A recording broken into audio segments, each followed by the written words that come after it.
Teve algum insight?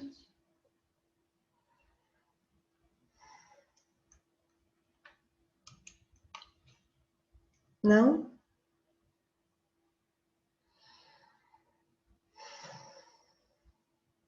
Então tá. Elaine, posso falar? Pode.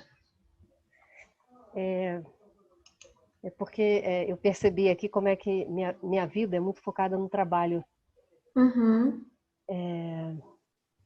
E realmente, assim, não é importante. Uhum. É muito interessante. Eu dou uma importância e eu estou tendo vários problemas físicos atualmente e com certeza é por causa disso. Por eu estar dando importância. Ficou muito claro para mim aqui agora. Uhum. Eu senti até como se tivesse um cinto apertando todo o meu diafragma, uma dificuldade muito grande de Nossa. respirar. Foi muito interessante. Muito interessante. É como se estivesse abrindo assim, né, um campo na minha frente. Uhum. Eu estou buscando a resolução desses problemas e a coisa está ficando clara. Eu estava olhando para o lado errado. Ai, que coisa boa. Bom demais. Que bom. Alguém mais? Então tá.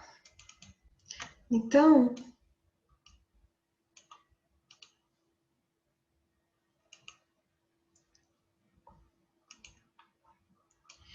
vocês vão ouvir isso aqui. Sei que a gente se acostuma, mas não devia. A gente se acostuma a morar em apartamentos de fundos e a não ter outra vista que não as janelas ao redor. E porque não tem vista, a gente logo se acostuma a não olhar para fora. E porque não olha para fora, logo se acostuma a não abrir de todo as cortinas. E porque não abre as cortinas, logo se acostuma a acender cedo a luz. E à medida que se acostuma, esquece o sol, esquece o ar, esquece a amplidão. A gente se acostuma a acordar de manhã sobressaltado porque está na hora. A tomar o café correndo porque está atrasado. A ler o jornal no ônibus porque não pode perder o tempo da viagem.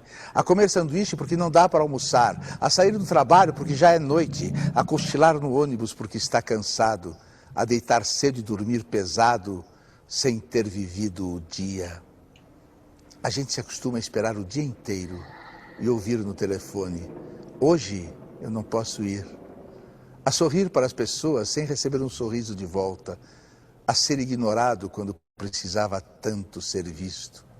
A gente se acostuma a pagar por tudo que deseja e o de que necessita.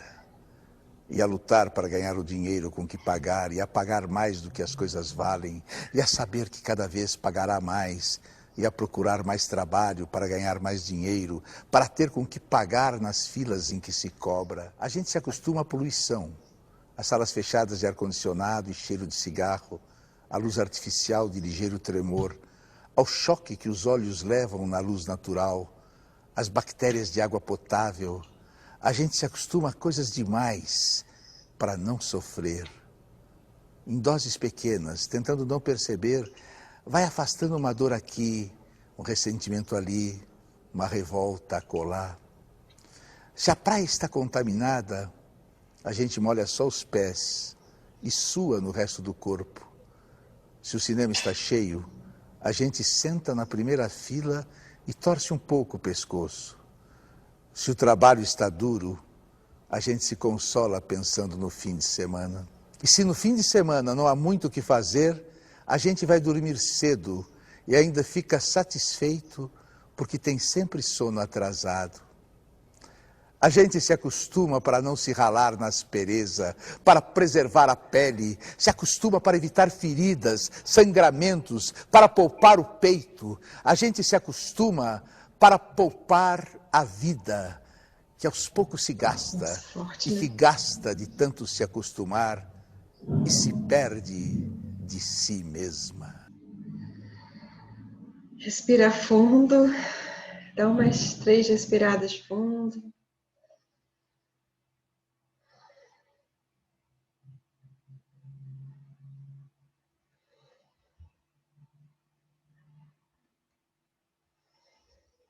É forte, né? Até quase que falta o ar. Gente, esse vídeo não tem definição melhor do que endoderma. Porque tudo começa no vital. Se vocês entenderem isso, o restante entendem com o tempo.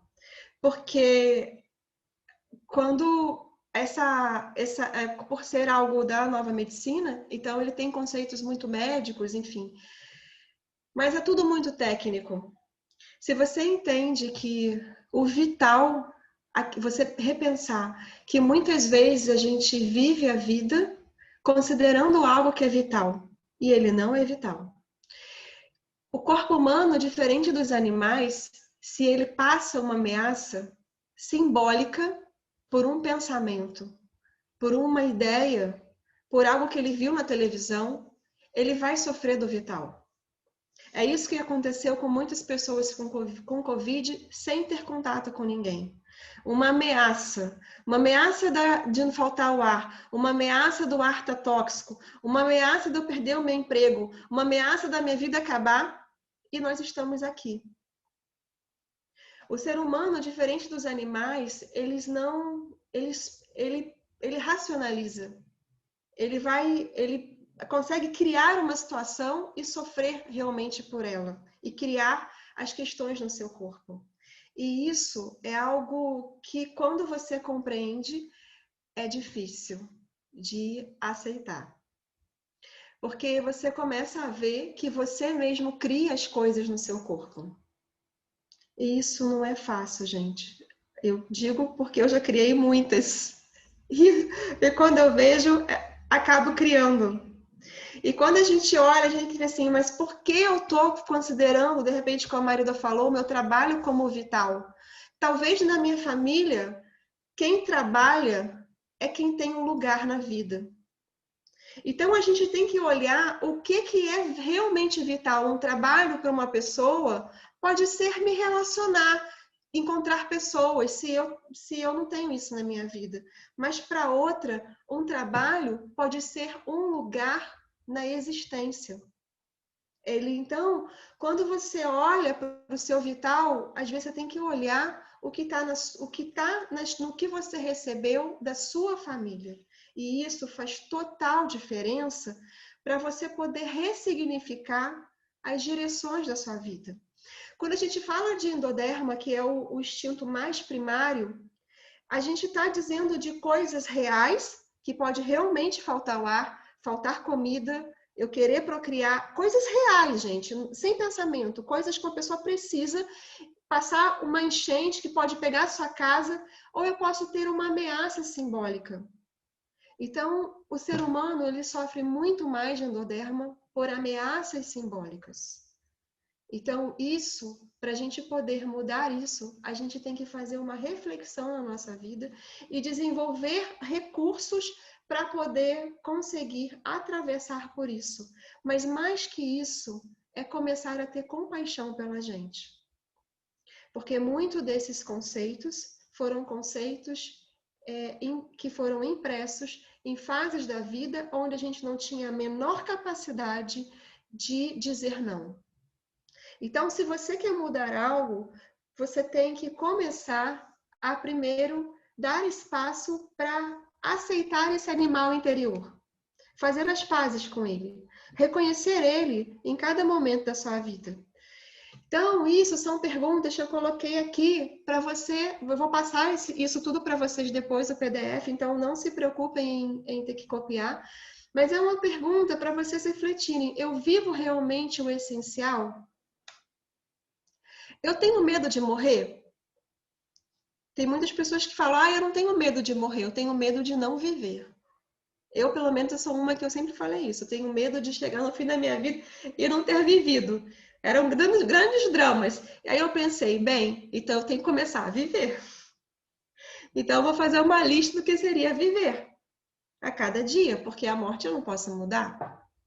Muitas pessoas que têm medo de morrer, elas não têm medo da morte. Elas têm medo do que elas não viveram, das pendências que têm. Então, faça uma lista do que você quer viver e se comprometa com isso.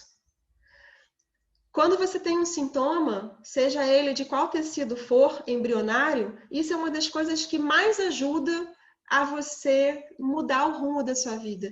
Eu recentemente passei uma questão assim que me trouxe uma ameaça, e aí eu tive assim, nossa, que vulnerabilidade. E aí me veio a minha lista. Falei, nossa, eu até me veio assim, eu tenho uma vontade muito grande de nadar no mar, de aprender a nadar no mar, mas sempre deixo para o outro dia. Isso agora já está na minha lista de nadar no mar. Eu falei, isso eu tenho que fazer. Porque quando você se compromete com algo que você te dá a motivação da vida, seu corpo entende, eu posso viver. Eu tô me direcionando em prol da vida. Então você tem que buscar o que é essencial para viver, né? Outra pergunta, sinto medo de tomar a minha vida? Eu tenho essa vontade, né? Então, no meu caso, eu tenho vontade de andar no mar, mas tenho pânico de entrar no mar. Hoje eu fui no mar, fiquei vendo lá as coisas redemoinhas, eu falei, meu Deus, será que eu vou ter coragem? Eu falei, eu vou tentar arrumar alguém que dê aula no mar que se sinta bastante segurança. E meu projeto agora para a semana que vem, arrumar quem eu consiga segurança para eu conseguir ir para o mar. Porque é uma questão para mim, né? Isso. Mas então eu tenho que encontrar uma forma de eu superar esse medo. Senão eu vou ficar com medo, vou ficar com o sentimento de não ter vivido, vou ficar presa no medo. Quando a gente tem um processo de saúde, seja ele qual for, por mais que você tenha o conhecimento das leis biológicas, fale, eu estou em fase de cura, eu estou em fase ativa. Gente, quando você está passando um problema, você fica com medo. Você pode ter o conhecimento que for, mas todo mundo em estado de vulnerabilidade fica vulnerável. Não é assim? Pode saber tudo, mas quando você está ali sofrendo, você é simplesmente uma pessoa. Então, poder reconhecer essa vulnerabilidade e trabalhar com esse medo é o que faz você atravessar. Então, o conhecimento das leis biológicas, ele não é para você falar, eu não vou ter nada. Não, vai ter, mas você pode passar por ele de forma diferente.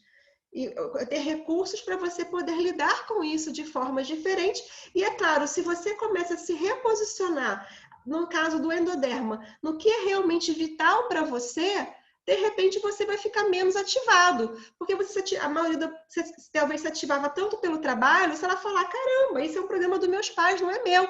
O corpo dela vai se ativar menos por isso, porque ela está mudando a reconfiguração da vida dela. Então, faça uma lista de tarefas para você começar a ver realmente o que você pode fazer para superar essa vulnerabilidade. Então, eu tenho medo do mar, bem, não vai adiantar eu tentar no mar sozinha, isso não vai rolar, né? Eu já tentei numa turma avançada, foi horrível, gerou mais trauma, fiquei desesperada, fiquei igual um peixe, assim, aquele peixe, tinha falta de ar horríveis, assim, dentro da água, não estava acontecendo nada, mas eu estava morrendo de falta de ar. Né? Então eu falei, bem, esse professor não dá, esse já não dá, já tá lá, esse não dá. Então tem que ser, agora eu já achei uma outra turma que é a turma dos medrosos. A professora falou, eu falei, todo mundo tem pânico nessa turma? Tem. Eu falei, então é minha turma. Vai ficar, ela fica na área das crianças, dá um dia, essa é minha turma, a área das crianças. Porque eu tenho que arrumar os recursos, então a gente tem que aprender a fazer isso. Sei que a gente se... E aí, vou tirar daqui que está a barrinha no meio. Quando a gente fala, então, de endoderma, como eu já disse, é esse conflito essencial. Então, o nosso corpo, ele funciona para identificar o que é essencial para mim, qual é o alimento, se é um alimento físico, pode ser um alimento emocional, um alimento que eu vou ter que digerir, que eu vou ter que absorver, eu vou ter que transportar pelo meu corpo, eu vou ter que secretar para digerir, e eu vou ter que ter uma capacidade de excretar o que não precisa. E isso tudo é a base do nosso sistema digestivo. Então, se a gente olhar a formação do embrião forma esse anel, que depois todos os órgãos vão ser formados a partir desse primeiro tubo que é formado. Por um lado, ele entra... Deixa eu ver se eu consigo tirar essa barra aqui para vocês poderem ver. Aqui. Por um lado, entra o bocado, então o alimento, e por outro lado sai. Ou seja, entra o que tem que entrar pela boca e sai o que tem que ir pelo ânus, né? A gente não entra pelo ânus e sai pela boca, né? A gente não faz isso. Quando a gente tem um movimento natural, que por um lado entra e por outro lado sai. Depois, no nosso desenvolvimento embrionário, ocorre essa separação, que aí realmente uma parte fica a cabeça, né, essa parte da boca, e outra parte aqui é o bumbumzinho do neném, que é o ânus. Então, essa parte amarelinha é a parte do endoderma, que é todo o nosso tubo digestivo. E existem órgãos no nosso corpo, algumas áreas do corpo que vão funcionar dessa forma em relação ao que é essencial. Então, ele vai ter que ter uma capacidade de, por exemplo, o pulmão. O pulmão precisa inalar o ar, ele precisa digerir o ar, então não adianta só inalar, ele tem que inalar, ele tem que ser transportado até o pulmão, ele tem que fazer uma troca gasosa, né? Tem que ter uma absorção, tem que eliminar o CO2 que não precisa e excretar. Então, o tempo todo, o pulmão está fazendo todo esse processo. A mesma coisa é o sistema digestivo e outras partes do corpo. Então, tudo que envolve ar, comida, sexo, reprodução, dinheiro, trabalho, no sentido de sobrevivência, que é um bocado essencial. Então, o bocado é aquilo que eu considero meu, eu nem negocio, sabe? É inegociável.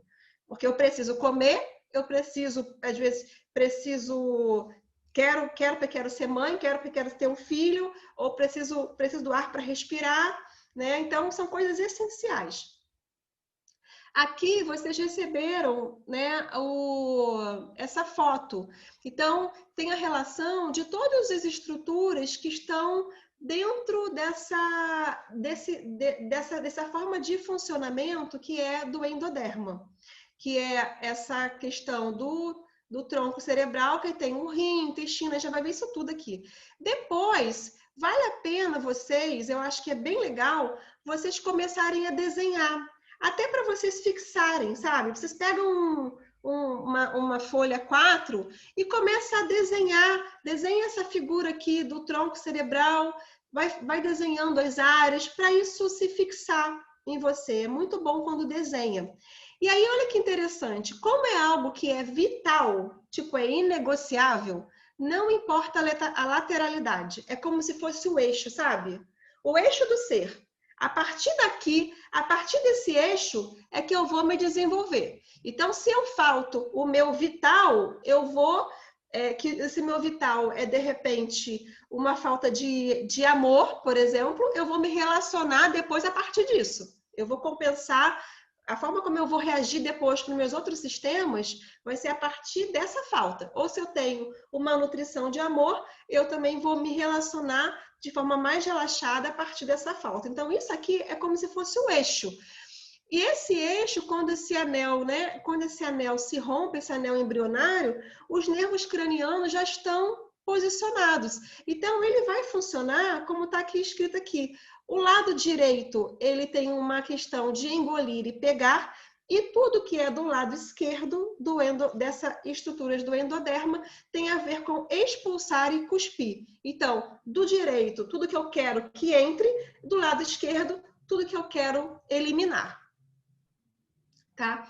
E como a gente já falou, o cérebro, ele controla todas as camadas embrionárias. Então, uma vez que acontece o impacto, esse impacto acontece no órgão e numa área cerebral. Então, quando eu mostrei na outra aula aquela foto de tomografia, é como se fosse um halozinho desse aqui. Vocês estão vendo que tem fígado, duodeno, pâncreas. Então, uma pessoa passou uma questão de ameaça de fome, de faltar comida, ela vai fazer um processo aqui, nessa região do fígado. Aí, quando você faz um exame de tomografia, a pessoa que lê a tomografia, ela vai ver o impacto nessa região do fígado, no cérebro. Então, ela pode identificar, ela pode nem te conhecer, mas você fez uma tomografia e ela viu isso aqui, ela fala assim, nossa, essa pessoa tem uma questão de ameaça de escassez. Tá? Eu tive uma paciente, foi um caso muito interessante, uma psicóloga, né? Super já... enfim, bem trabalhada também, vários trabalhos diferentes. e ela tinha um processo no fígado, né? Um processo de endoderma no fígado, que ela tinha um medo de faltar comida. Então, ela era casada com um parceiro, tinha um parceiro, que o parceiro tinha já os filhos, e ela tinha vontade de ter filho, mas ela achava que o parceiro dela não seria capaz de nutrir a família, que com ela, com o que ela ganhava, não daria. Então, ela estava resistindo a engravidar, porque ela tinha medo de faltar comida. E quando a gente foi olhar e fazer uma sessão de body talk nela, a gente foi olhar, ela não tinha passado nenhuma escassez nessa vida, mas a avó dela e a bisavó tinham passado muita fome. Então, a mãe dela e o pai dela, que o pai dela também tinham questões relacionadas à escassez, em casa, tinha sempre uma questão de ter cuidado, de não comer demais, de não gastar, porque podia faltar. Então, embora ela não vivenciou uma ameaça de falta na vida dela, ela não tinha passado fome, mas na história ancestral dela tinha acontecido. E a relação que a mãe e o pai ensinaram para ela pode faltar a qualquer momento a comida, a gente pode ficar sem nada. Então, ela, ao engravidar, ela tinha um pânico de engravidar e faltar comida. Então, ela desenvolveu um processo desse. Altamente, né, simbólico. Então, quando a gente fala essa questão da tumoração, né, que nas leis biológicas, eles não fazem uma diferenciação em relação a um tumor cerebral, como na medicina convencional. Eu tenho um tumor no corpo. Para o Dr. Hammer, o que ele viu é que todos os processos corporais, qualquer adoecimento, ele vai dar uma alteração no corpo e no cérebro, que é uma manifestação tumoral, porque é simplesmente uma forma do corpo reagir e depois se desfazer. Quando uma pessoa está num conflito por muito tempo ou passou uma coisa muito intensa, essa alteração corporal fica grande, que é diagnosticada pela medicina como um tumor, mas isso provavelmente estava acontecendo, há muito tempo. E a gente faz várias coisas no corpo o tempo todo e isso não é diagnosticado como tumor. Foi como eu falei, se eu lembrar na próximo encontro, eu trago a minha tomografia para vocês olharem, para ver que tem ativação em tudo. Então, quando eu vi isso, eu falei, meu Deus, como meu corpo é saudável, porque ele foi já corrigindo um monte de coisa, eu nunca tive nada, né? Então, aqui é um resuminho desse programa do endoderma. Então, você imagina, é como a gente está lá na água, como os peixes, né? A gente está crescendo dentro do líquido amniótico. Estamos lá. A gente não está respirando pelo nariz, estamos respirando pelo cordão umbilical. Estamos no ambiente da água, ele é o nosso ambiente, é a nossa primeira casa. Mas quando a gente sai da água, a primeira coisa que acontece é ter que respirar com os pulmões. Tanto é que, antigamente, você até cortava o cordão umbilical antes do bebê começar a respirar. E aí o médico ia lá, dava um tapinha, não sei se ainda acontece isso, mas um tapinha no bebê para ele poder logo, por sufocamento, se abrir para respirar. Então, muitas pessoas que nasceram de partos com corte de cordão umbilical precoce, elas têm essa memória de que o ar pode faltar. Então, numa memória muito difícil de uma situação que você vive sozinho, né, em solidão, que te pega desprevenido, você pode, que parece que a situação você não vai dar conta, você pode parecer como pode faltar o ar. É muito comum quando você faz sessões de respiração, a pessoa ter isso, mas é uma memória de nascimento, porque o corte do cordão umbilical ele foi precoce. Hoje em dia, com os partos mais humanizados,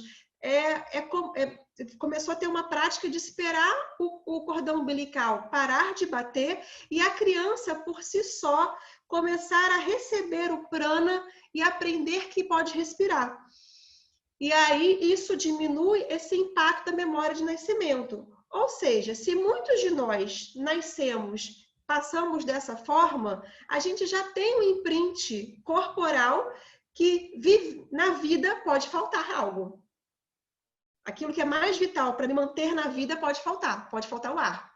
Então, muitos de nós têm esse programa aqui. A gente vai ver quando faz sessões de respiração, mas nem por isso te causa um problema.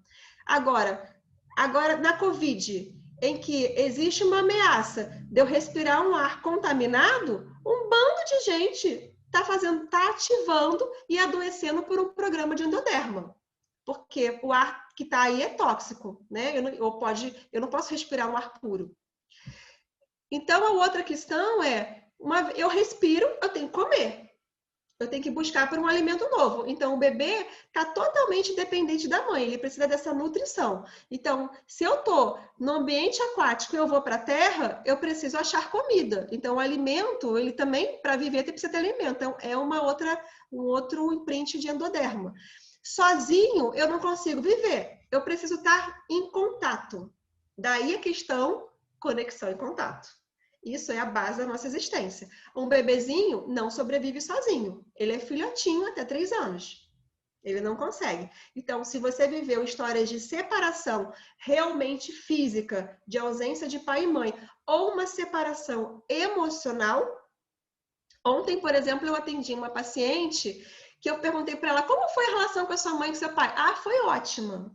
Foi ótima. Meus pais são super presentes, super amorosos. Eu não tenho nada que reclamar, foi tudo maravilhoso. Aí a gente começou a fazer a sessão de respiração e ela começou a ter vários sintomas, né, nessa sessão. Quem nunca fez sessão de respiração, vale a pena experimentar. É só depois entrar em contato comigo que eu passo o contato de várias pessoas, dependendo da cidade.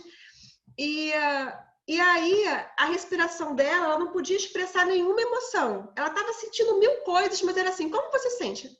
Não, tá tudo bem. Chorando, com falta de ar, não conseguia, brigando com esse... Não, tudo bem. Eu perguntei, você na sua vida, você sentia confiança que podia expressar o que você sentia na sua família? Ou você aguentava tudo sozinha, porque sentia que não podia incomodar, que se você fizesse qualquer coisa, você já era incômodo? Aí ela começou a chorar. Chorava e falou assim, olha, eu nem sei porque eu tô chorando, porque meus pais eram perfeitos. E aí, conforme a sessão foi passando, ela foi percebendo que ela mostrar qualquer coisa que ela gostasse ou que ela não gostasse, ela podia desagradar a família. E se ela desagradasse, ela perderia o essencial. Então, eu perguntei para ela, para uma criança, que não é você, que ela tem um medo que ela pode desagradar ou que ela pode, né, agradar. Você acha que essa criança tem certeza de que os pais nunca vão embora? Que ela tem certeza desse amor 100%? O que vocês acham? Sim ou não? Não, né? Então, ela não tem essa certeza. Então, com isso, o que acontece? Ela vai se moldar perante ao meio, perante a interação com o meio, eu me moldo. Então, ela já tem o medo da falta. Literalmente o medo da falta ali. Mas para ela é muito difícil admitir isso, porque ela tem o conceito de que os pais foram, né, tudo maravilhosos para ela. Então, muitas vezes, a gente tem sensações de falta para um bebezinho que passa esse distanciamento emocional, ele não tem uma questão de total segurança, de se mostrar, de se manifestar nessa criança dentro do seu meio, ela tem uma falta de contato. Então, ela pode ter presença na família, mas biologicamente é como esse contato, ele pode não existir. A outra coisa é você precisa manter a sua espécie. Então, isso é um impulso natural de querer procriar. Independente da cultura, da família, todo mundo tem um impulso para manter algo. Se não é um filho, é um projeto, é algo que você quer manter e gerar isso. A outra coisa é ser capaz de perceber o predador. Então, eu tenho que ser capaz de perceber se existe um predador ou não, para eu poder me salvar, né? Ser capaz de digerir o alimento e ser capaz de eliminar aquilo que não serve. Então, isso tudo aqui são as questões básicas para a sobrevivência. Então, se eu não posso respirar, eu fico com medo de morrer. Eu vou afetar o meu pulmão. Se existe falta de alimento, eu vou ter um medo de passar fome. Eu vou ter uma questão com o fígado. Se de repente eu não consigo ser rápido o suficiente para garantir minha sobrevivência, eu vou afetar minha tireoide. Se eu não tiver o grupo, eu sinto que eu estou sozinho, eu posso achar que eu posso morrer porque eu estou sozinho, estou em solidão. Eu vou afetar o rim. Ser capaz, se eu tenho uma questão que eu acho que eu não vou poder procriar, eu posso afetar o meu útero, tubas uterinas ou próstata. Se eu não sou capaz de digerir o alimento e não me sinto capaz de eliminar as coisas tóxicas, eu vou afetar o meu trato digestivo. Se eu acho que eu não sou capaz de perceber o alimento, né, perceber o predador, eu posso afetar o meu ouvido, nariz e partes do olho. Então, isso tudo, quando vocês olharem para o endoderma, é essa questão. Agora, uma coisa importante é que nessa questão de conexão e contato, por que eu falo que assim, o mais importante para a vida é conexão e contato? Pessoal, a Isadora do Canadá e a Eleanor Luzes, aqui do Rio, que trabalha com nova medicina há muitos anos, né? Ela fala de nova medicina, a Isadora também. O próprio Luiz Felipe, que trabalha com as leis biológicas, né? E outras pessoas falaram que nunca viu ninguém que não tivesse conflito de rim por medo de ficar sozinho. Nunca viu ninguém que não tivesse um registro de abandono. Nunca. Tá? Ou seja, toda a nossa sociedade, há muito tempo, ela vem passando por uma falta de um contato realmente real. Realmente ter uma empatia, um vínculo. Então, isso mostra que a nossa essência é uma essência do contato na base da nossa vida.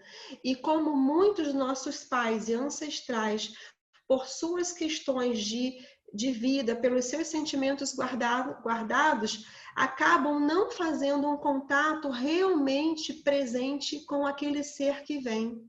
E a gente, por conta das nossas feridas, a gente vai se relacionando com as pessoas, finge o olhar, finge que não escuta, cria uma capa de proteção. Nós vamos criando capas de proteção no nosso próprio corpo para não fazer contato. Por isso que uma das feridas maiores do ser humano é a ferida de intimidade. É na intimidade que é onde a gente vê esse vital acontecer num momento muito precoce. Então, se você tem questões de intimidade que passam por questões simbólicas ou questões reais, precisa reaprender a olhar para esse bebezinho, essa criança dentro de você, esse adolescente, com muito amor e muita compaixão. Porque é isso que você passa, eu também passo, e eu acho que a humanidade toda passa. Nós, como seres humanos, estamos num processo de resgatar a sensação de realmente poder se conectar de uma forma segura, respeitada, amorosa e protegida. Tá? Deixa eu beber uma aguinha. A Raquel está perguntando se as adrenais também. A gente vai falar disso. Também tem as partes glandulares também. Tá? Eu botei aqui só o essencial, porque a gente vai entrar nisso aqui. Então, o endoderma, ele fala de tudo que é, né, racional. Então, como é tudo que é irracional, uma forma que fica fácil, eu acho que de lembrar, é assim, na coisa mais grosseira, quando alguém fala uma coisa que você não gostou, alguém vai tomar uma coisa que você que acha que é seu, você tenta segurar. Então, por exemplo, um peixe que dentro d'água, ele segura o ar. Então, ao segurar, é como assim, todos os conflitos de endoderma, eles vão aumentar na fase ativa. Então, o tecido, ele aumenta na fase ativa. Ele faz aumento de função. Então, por exemplo, o peixe, pensando no peixe, ele segura. Uma pessoa que tem uma ameaça de falta de ar, ela vai produzir nódulos no pulmão, na fase ativa, para poder, com esses nódulos, aumentar a captação do ar, para eu poder absorver mais o ar. Então, quando eu aumento, biologicamente, o meu corpo está assim, pode faltar, então eu vou aumentar a minha área para eu poder receber mais. O mecanismo é esse, que aí é na fase ativa, na simpaticotonia, como vocês estão vendo aqui. Então, eu estou na luta. Na luta eu aumento, faço tudo para poder conseguir sobreviver. Então, eu aumento a minha área. É vital, então eu tenho que aumentar a minha área. Estou com fome, vou aumentar a minha área de absorção. Então, eu vou fazer situações do corpo que vai aumentar. Quando chega na fase de cura, né, que ele entra na fase PCL, que é a fase de vagotonia, aí, então, aquilo que cresceu, ele vai reduzir e aí os micróbios vão se tornar ativos e aí ele vai reduzir isso. Tá? Ele vai tender a reduzir tudo que ele cresceu. E aí vai ter esses micróbios vão degradar. Então, quando a gente fala, por exemplo, um endoderma, que é o vital, e o ectoderma, que a gente falou no outro encontro, que é o relacionamento, uma raiva, por exemplo, de endoderma é quando alguém tenta tirar algo que eu considero que é meu, algo simbólico. Eu tenho uma herança para receber e alguém quer tirar aquela minha herança. Caramba, é meu, está no meu nome, é meu direito, é meu apartamento, é minha situação, entende? Então você fica com raiva em relação a isso. É uma raiva do endoderma. Uma raiva do ectoderma é que você, quando alguém vai tirar algo porque ela se considera mais forte. Você está prestes a ganhar algo, tem uma situação que você gostaria de ter, né? Mas não tem esse sentimento tão vital. É algo que você deseja ali, só que alguém que é mais forte vai lá e toma esse lugar, né? Então você, por exemplo, você tá com vontade, tá apaixonada por um homem e chega uma outra mulher e seduz aquele homem. Então ela tá tirando ele de você porque talvez ela seja mais, vamos dizer, mais conquistadora, chamou mais atenção, utilizou mais artifícios. Então é algo que você vive como uma submissão injusta, é algo que você tem que aceitar, tá? Então, quando a gente fala de endoderma, é uma coisa que parece que não é negociável. E relembrando, dentro das 5 leis biológicas, saúde e doença faz parte do mesmo processo. Uma hora a gente tem o estresse, no caso do endoderma, ele cresce na fase ativa, na fase 2 ele vai relaxar. Mas quando existem muitos trilhos, situações repetidas que ficam te ativando aquele processo, como essa paciente que eu contei, o medo de passar fome, o medo de passar fome, o medo de passar fome, tudo que ela vê por esse processo, ela fica sofrendo vários trilhos, né? Vários impulsos para novo trauma. Então, o processo não se completa, como essas curvas que está aqui do lado direito, que ela pode ficar um tempão numa fase ativa e depois entrar em cura. Ela pode fazer vários ciclos de fase ativa, entra em cura, faz um novo pico, entra de novo numa fase ativa e ela fica nisso. Ou ela pode ficar constantemente, entrar nessa fase ativa que cresce, aí ela entra na cura, faz um novo pico. Alguém relembrou algo, ela faz um novo trilho. Então, ela pode ficar nesse processo, né? Então, relembrando, a gente tem um choque, né? Como um raio, ele desenvolve a fase ativa, e aí depois a gente tem de novo uma crise que relembra o choque, que é a crise epileptoide. Depois tem a fase de cura, né? A segunda fase, que é essa fase de cura. Então, não sei se eu falei certo. O choque, né? Teve o choque, a fase ativa. Na fase de cura, entra na primeira fase, que é a fase inflamatória, o PCLA. Depois teve uma crise, que relembra o choque. E depois a outra fase de cura, que é a resolução. Então, eu coloquei aqui que, assim, para todos os programas, independente se endoderma, mesoderma ou ectoderma, nessa primeira fase de cura, vai ter muita inflamação. Na crise epileptoide, ela relembra o choque. E na outra fase de cura, que é a PCLB, a gente tem ainda esse edema, mas a gente vai fazer muito xixi para eliminar.